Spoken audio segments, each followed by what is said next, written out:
আমার সাথে বাস্তবতা সবসময় যায় না। কল্পনা ভাবালুতাও যে তার বিপরীতে তা নয়। তাই তোমাদের ঈর্ষায়, অকস্মাৎ সিদ্ধান্তে আমি অস্থির হই।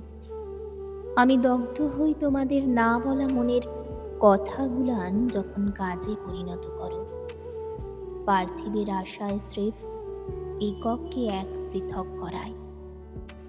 আমি অথই বিষাদে তলিয়ে যাই যখন নিজেই তোমাদের সমর্থন করি। যখন তোমাদের কুটিলতা, জৈবিক অশ্লীলতা, কুলসিত মনের দাবদাহ থেকে পালিয়ে আসি, তখন চারপাশকে আর ভারী লাগে না, শ্বাস নিতে পারি।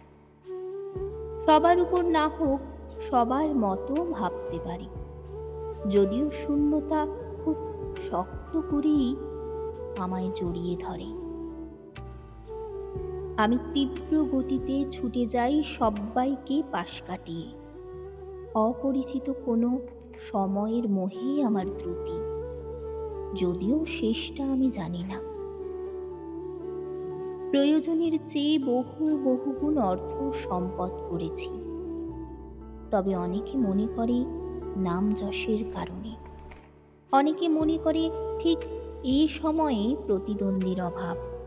আবার কেউ কেউ মনে করে ভাগ্য। আমি কিছুই মনে করি না। সন্দিহান আমি নিজেকে নিয়েই। কোনটা আমি? কোনটা আমার পরিচয়? কোন আমিটা সত্য?